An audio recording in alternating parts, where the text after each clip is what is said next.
السلام عليكم ورحمة الله وبركاته. ازيكم يا جماعة؟ عاملين ايه؟ يا رب تكونوا بخير.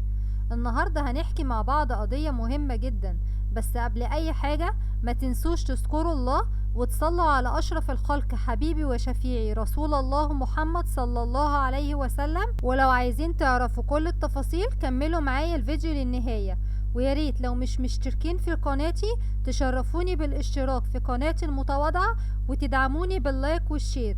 ويلا بينا نبدأ. كان في واحد اسمه إبراهيم من مواليد 1992. إبراهيم كان عايش مع والدته وما يعرفش أي حاجة عن والده بسبب انفصال الأم والأب من والأم لسه حامل فيه. الأم كانت متجوزة من واحد تاني اسمه محمد وخلفت منه ولد سمته محمود. الأب كان بيفرق بين المعاملة بين إبراهيم وأخوه محمود، وكانت معاملته سيئة جدا مع محمود. الأم كانت بتبيع حاجات بالقسط علشان تصرف على ابنها، لأن جوزها ما كانش بيرضى يصرف عليه. محمود ما كانش بيحاول يعوض أمه تعبها معاه، بالعكس كان فاشل في دراسته وأخلاقه ما كانتش كويسة، وكان دايما بيعمل مشاكل. واستمر الوضع كده لحد ما في يوم بيتصل أبو إبراهيم بطليقته وبيقول لها إن هي لازم تيجي تاخد بنتها فرح اللي كان عندها 21 سنة. وفي الوقت ده بيتفاجئ إبراهيم إن هو عنده أخت وما كانش يعرف عنها أي حاجة. الأم فعلا بتروح تجيب فرح تعيش معاها وبتكون فرحانة جدا، لكن بيحصل مشاكل من جوزها وبيرفض وجود بنتها في البيت. لكن هي طبعا بتصمم إن البنت تفضل موجودة لأن أبوها رافض وجودها معاه بسبب مراته، وإن البنت كمان عندها تأخر ذهني وتأخر في السمع والحركة، وإن أمها أولى برعايتها. وفعلا فرح بتعيش مع والدتها. إبراهيم ما كانش بيبص الفرح على إنها أخته، ما كانش شايفها غير إنها بنت جميلة وفي سن الشباب. وفي يوم كلهم بينزلوا يروحوا أشغالهم ما عدا إبراهيم بيفضل في البيت، وفي الوقت ده بيحاول يقرب من فرح لكن هي بترفض. ولكن الموضوع اتكرر أكتر من مرة، وللأسف بتستجيب فرح لمحاولات أخوها، وبيوصل الأمر ما بينهم لعلاقة غير شرعية.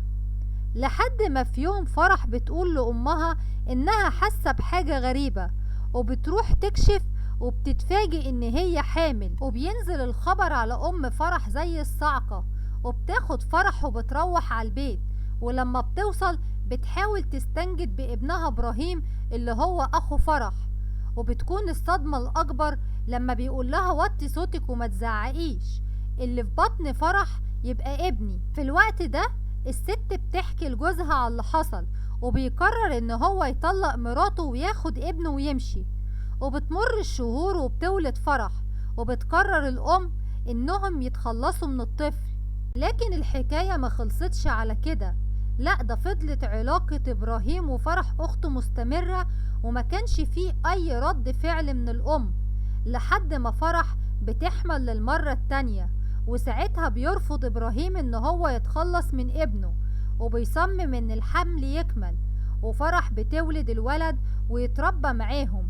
ولما الجيران كانوا بيسألوا الولد ده مين وابن مين، كانت ام فرح بتقول ان هو ابن واحدة قريبتها اتوفت وهي بتولده. وللأسف فرح بتحمل للمرة التالتة من اخوها، وساعتها بتقوم خناقة كبيرة بين ام فرح وابنها، وصوتهم بيعلى والناس بتسمع كلامهم، والجيران بتتلم ويعرفوا ان الولد ابن فرح من اخوها وانها حامل للمرة التالتة.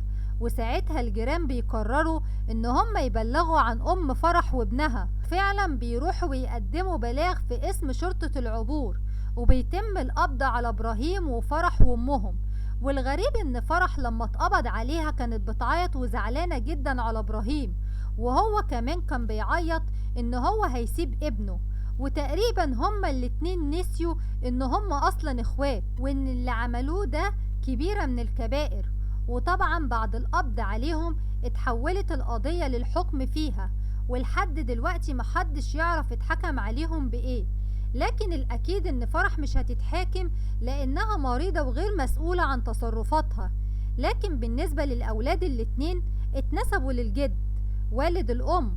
وفي النهاية ياريت نخلي بالنا من تربية أولادنا ونعرفهم دينهم كويس جدا، ويعرفوا العيب والحرام، ونطلعهم بيخافوا من ربنا. وكده خلصت قضيتنا. ما تنسوش الاشتراك واللايك والشير. دمتم في امان الله، والسلام عليكم ورحمة الله وبركاته.